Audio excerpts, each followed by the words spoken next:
I present the report of the committee on its inquiry into potential reforms of Australia's national security legislation. I seek leave to move a motion in relation to the report. Is leave granted? Leave is granted. I move, Mr Acting Deputy President, the Senate take note of the report. Mr Acting Deputy President, I present the Parliamentary Joint Committee on Intelligence and Security's report on its inquiry into potential reforms of Australia's national security legislation. In May 2012, the then Attorney-General, Nicola Roxon, asked the committee to inquire into a package of potential reforms to Australia's national security legislation. The committee was provided with a discussion paper outlining the reforms the government wished to have the committee consider. The committee was tasked with examining potential reforms to modernise lawful access to communications and communications data, to mitigate the risks posed to Australia's communications networks by certain foreign technology and service suppliers, and enhance the operational capacity of Australian intelligence community agencies. The terms of reference contained 18 reform proposals involving 44 specific items. Importantly, the context for the committee's inquiry included the serious challenge presented by new and emerging technologies to agencies' intelligence gathering capabilities. The committee received 240 submissions. 3 submissions were received in largely identical terms from some 5,300 individual members of the public. These submitters expressed opposition to the reforms, particularly to a mandatory data retention regime. Mr Acting Deputy President, the committee was faced with several difficulties. The terms of reference were wide-ranging and canvassed some of the most complex and significant reforms to national security legislation ever to come before the Parliament. The absence of detail in the discussion paper concerning mandatory data retention also significantly impaired both public discussion and the committee's consideration of that issue. Despite these challenges, the committee has produced a comprehensive and unanimous report. The committee has made 43 recommendations. I'll just highlight 3 of them. First, the committee recommends that the Telecommunications Interception and Access Act should be comprehensively revised, with the objective of designing an interception regime which is underpinned by clear privacy protections, provisions which are technology neutral, maintenance of investigative capabilities, clearly articulated and enforceable industry obligations, and robust oversight and accountability which supports administrative efficiency.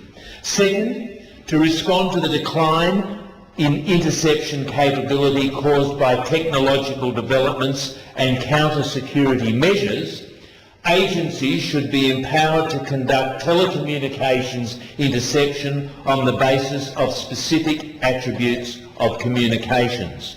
Third, the committee recognises that there are occasions on which ASIO officers are placed in positions where, in order to carry out their duties, they may need to engage in conduct which may breach the criminal law.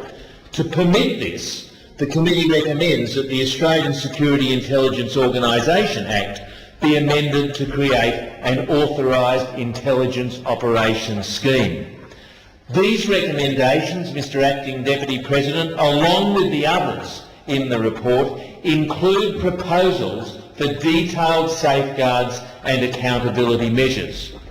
A critical proposal the committee examined was mandatory data retention, that is, a regime which would potentially require telecommunications companies to retain communications data such as subscriber details for a specified period of time. In the committee's view, ultimately, whether or not to introduce a mandatory data retention regime is a decision for government. However, the committee has taken account of the substantial and serious concerns about this proposal that have been presented to it. The committee is of the view that no such regime should be enacted unless privacy and civil liberties concerns are adequately addressed, and that an exposure draft of any legislation should first be referred to the committee for examination. The committee outlines a number of specific features and safeguards it believes any draft legislation should incorporate. These include that any data retention regime should apply only to metadata and exclude the actual content of communications, and that internet browsing data should be explicitly excluded. The issue of the establishment of a mandatory data retention scheme is very controversial. There are widely divergent views in the community about it, and I expect those differences will be reflected within political parties and the Parliament. Unsurprisingly, those differences existed within our committee. Mr Acting Deputy President, the PJCIS has a strong tradition of attempting to reconcile differences and bring down unanimous reports. Since its establishment, the committee has produced 50 reports with only one dissenting report.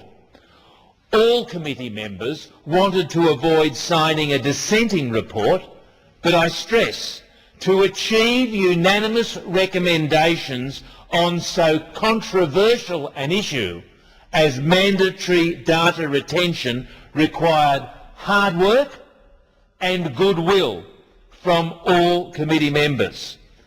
Mr Acting Deputy President, the committee does not recommend the establishment of a mandatory data retention scheme. As I've said, we make clear such a recommendation should come from the government. But the committee does propose the features and safeguards such a mandatory data retention regime should have if one is to be legislated in Australia.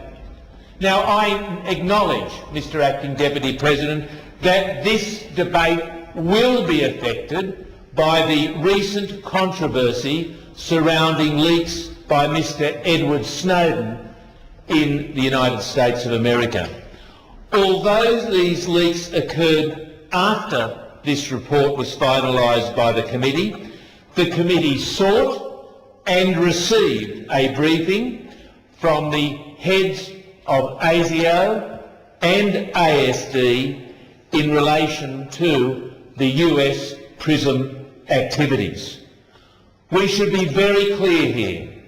The regime under which metadata and warranted content data is accessed is different in Australia to that which applies in the United States of America. Nevertheless, these revelations, these leaks, will heighten anxiety in Australia about data retention. Mr Acting Deputy President, we must ensure none of our citizens is surprised if and when our intelligence, security and law enforcement agencies use their legislated powers. We must ensure any legislation to establish a mandatory data retention scheme in Australia contains the strongest safeguards to protect the privacy of our citizens. And Mr Acting Deputy President, our challenge will be to achieve the right balance between safety and security of our citizens and their personal rights and freedoms, including the right to privacy, if a proposal for a mandatory data retention scheme goes forward. Senator Johnston. Thank you, Mr Acting Deputy President. Look, I want to support the remarks of Senator Faulkner.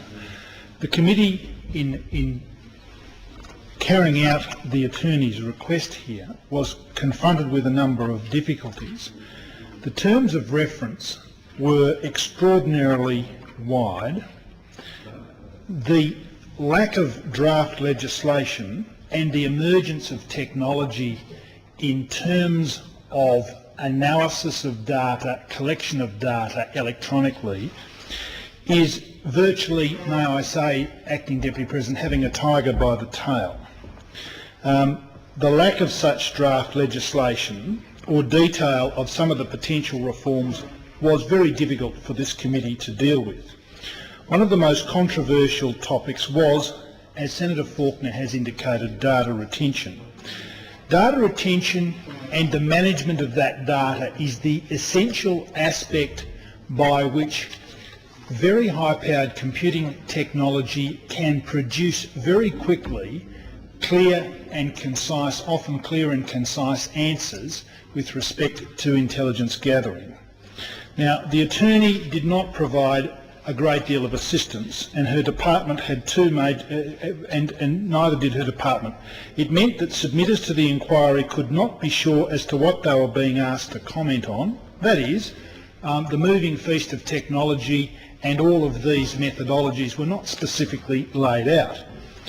Second, the committee was not sure of the exact nature of what the attorney and her department were proposing, so that the committee was effectively flying blind to some extent and was guessing at where this sort of technology and progression was going to lead. Now, the committee was very disconcerted, as the report indicates. Once it commenced its inquiry, the Attorney's Department was found to have much more detailed information, particularly with respect to data retention, than was initially understood. So the departmental work, including discussions with stakeholders, had been undertaken previously. Details of this work had to be drawn from witnesses representing the Attorney's Department. Now, I think that's unsatisfactory and of concern. It took until the 7th of November 2012 for the committee to be provided with a formal, complete definition of which data was to be retained under the data retention regime as proposed by the Attorney's Department. Now look, just very briefly, because Senator Faulkner quite properly has set out the main concerns of the committee with respect to this matter. The section concerning data retention attracted a large amount of criticism, and for good reason. People in their day-to-day lives actually generate an enormous amount of material which can be categorised as data. It can be stored, it can be re-referenced and cross-referenced, and can be used in ways that not many people can contemplate. There was also criticism from organisations, and as I've said, from individuals. The organisations generally considered any potential data retention regime a significant risk to security of their information and their privacy, which is I think very understandable and quite proper.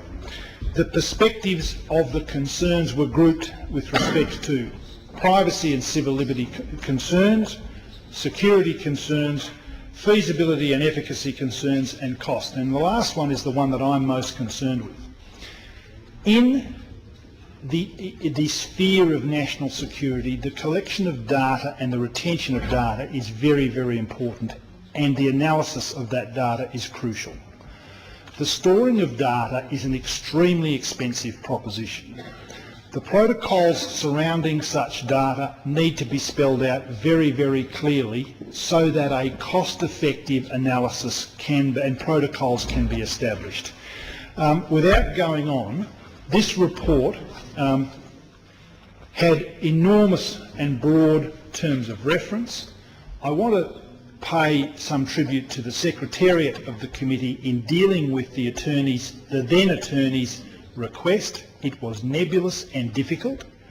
I think this is the forerunner of a very significant report analysing matters that will concern Australians into the future, and it highlighted some of the concerns on each side of the ledger. That is, how do we better manage data from a national security perspective, and how do we manage such data with respect to people's privacy and as to cost and to other issues of ethic and protocol surrounding such data. These are very crucial future questions. I would like to think that this Parliament, this committee, and indeed Australia generally can lead the world in the way we deal with this material and the way we deal with the protocols surrounding the collection of such material, and more broadly as to how we administer national security legislation which of necessity must yield intelligence as to what people are doing in their day-to-day lives. I don't want to go on. Senator Faulkner has said more important things. He participated in the committee to a greater extent than I did, but having lived and breathed with some of these matters when I was actually Minister for Justice and Customs, the use of CCTV into the future in this country is also all about the storage and management and the ethical management of data, which is what is the background context of the matters contained in this report. And I want to commend this report to the Senate. Thank you, Mr Acting Deputy President. Senator Ludlam. Thanks, Mr Deputy President. I would like to rise to add some comments on the tabling of this report on behalf of the Australian Greens. With the crossbench position on this committee held by Mr Wilkie, the Greens weren't represented on this committee, but nonetheless, this is a policy area that I've followed very closely since it was referred to the committee in the first place. And it's actually something that I've been pursuing since 2009, and this is the second turn of the wheel on this policy. This data retention proposal has been pursued by the Attorney-General's Department through successive ministers, and it bobs up, and I know that this won't be the last time that it does, every couple of years, provokes the kind of outrage that this committee has quite ably documented, and then goes back below the surface again in search of an Attorney-General who's willing to try and pull it off. And this is the second time that we've seen this occur, just in the short period of time that I've been in this chamber. There are a number of elements of this report that the Australian Greens welcome, and I do want to congratulate the committee secretariat and those who have done the work across a very broad range of terms of reference. The committee was quite right to push back on the demand to decide for the government on its vague, amorphous data retention proposal.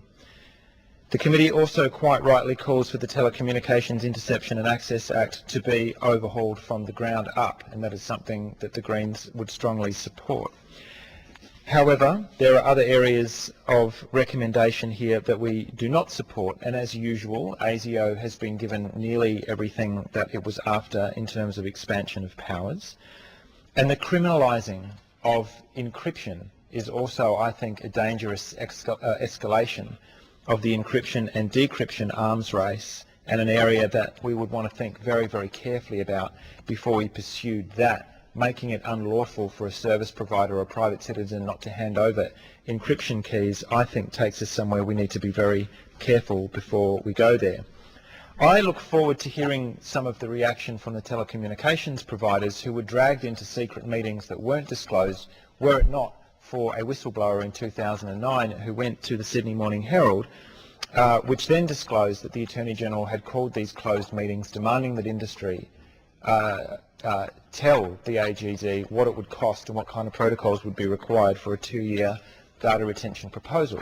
I want to acknowledge the former Attorney-General Nicola Roxon, who copped a lot of heat for this proposal, for at least having the good sense to flip it to a committee where it could be examined in daylight. And I acknowledge the extremely strong language unanimously on behalf of the committee, rebutting the Attorney-General's Department's vague proposal for a data retention scheme, and the fact that they had to extract the nature of the scheme itself, because the AGD was so reluctant to admit exactly how much work had been done behind the scenes.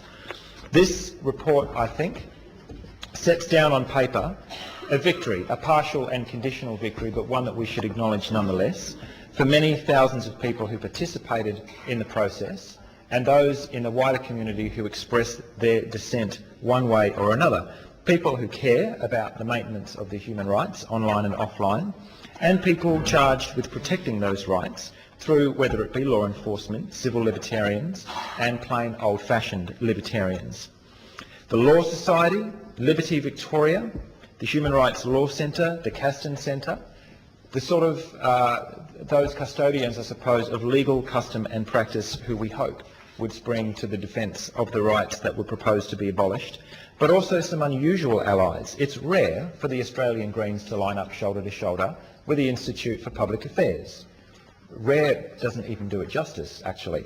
Nonetheless, in this instance, the Australian Taxpayers Alliance and the IPA are strident in their condemnation, their highly articulate and consistent condemnation of the proposals here, as well as online digital libertarian activists and researchers and campaigners, including Electronic Frontiers Australia and our colleagues in the Pirate Party, who in many ways have led the debate, and behind the scenes and in public, for example in a series of detailed freedom of information requests, which was the only way we were able to discover the long-running series of meetings that were denied in an extraordinarily evasive series of estimates exchanges that I had with the Secretary of the AG's department in here only a few weeks ago.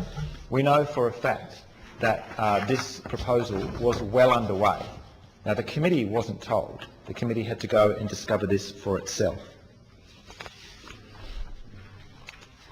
I had a somewhat disconcerting conversation with Mr Wilkins, the Secretary of the AGD, during estimates, as I say, and I was told there were some rather vague draft positions, a few chats, a few conversations that had nothing to do with data retention, and at no stage was legislation in the process of being drafted.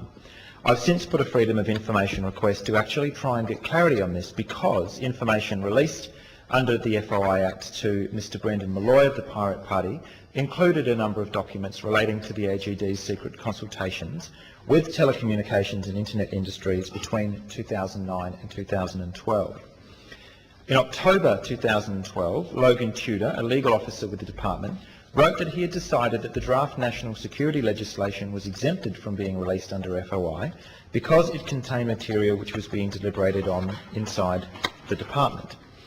Now, the documents available on the Excellent Right to Know website revealed that the AGD was well advanced in preparing a regulatory impact statement for the proposals, and in fact had begun preparing one as far back as 2009. The preparation of a RIS, which must be signed off by what we now know as the Office of Best Practice Regulation, and which includes best estimates of the likely and very significant financial impacts described by the telcos, is a key step before a proposal goes to Cabinet. These documents indicate that the government knew all along that the AGD was engaged in developing detailed proposals for data retention, workshopping it with industry, and had in fact initiated the formal process of drafting legislation. And that is the detail to which I go to in the Freedom of Information Act. So this proposed culture of transparency, which was heralded with some fanfare, has never really materialised, and it's like extracting teeth, trying to find out what the Attorney General's Department is actually up to. Strong language in this report quotes the Victorian Privacy Commissioner, Dr. Anthony Blundell, who submitted that data retention was characteristic of a police state. Extraordinarily strong language from the Victorian Privacy Commissioner there. And a number of advocates right across the board, from industry and the other organisations that I've identified there, have gone through asking exactly why these powers are required in the first place.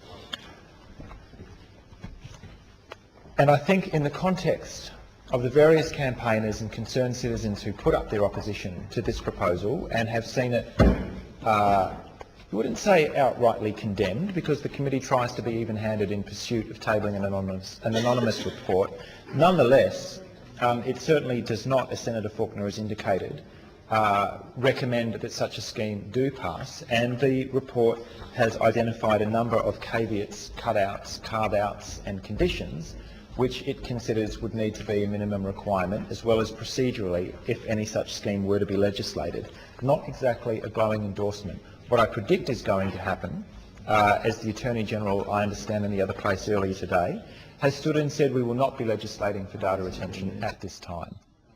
What is going to happen is that this has been set to rest and neutralised as an election issue, which was precisely what Minister Conroy did in an earlier form of the internet filter before the 2010 election, neutralise it as a political issue, whereupon if there's a new Attorney-General, or even if there's not, post-election, this proposal will come back.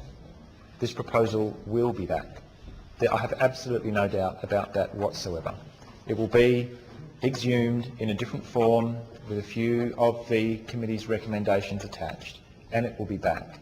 And it is a proposal that I suspect will have to be fought and contested, potentially, again and again. We need to pay very careful attention to what has happened in the United States. And the only issue that I would take with Senator Faulkner's contribution, where he says the regime under which metadata and warranted content data is accessed is different in Australia to that in the United States, is that US legislators, by and large, had no idea whatsoever what the National Security Agency was doing under the Patriot Act on the orders of this secret court, which had absolutely no obligations to report to the public at all. Now, I wonder how much Australian legislators, in hindsight, will be able to say they knew about how these powers are being applied in Australia. Either warrantless accessing of data by agencies like ASIO and DSD, or the wholesale importing of content and non-content data from colleagues in the US national security establishment, sideways and basically bypassing such due process as identified in here. Senator Humphries, I believe you wish to incorporate some remarks. Sorry, Senator Ludlam, do you wish to continue your remarks? I will, Chair. Thank you. Senator Humphries. Thank you, Mr. Deputy President. I seek leave to incorporate into Hansard 2 reports of the Committee of Privileges. Is leave granted? Being no objection, leave is granted. Thank you. I present the 153rd, the tabling statement for the 153rd Senator report. Humphries, Senator Back has actually presented the reports. I believe you're just going to incorporate your remarks. That's right. I'm presenting the table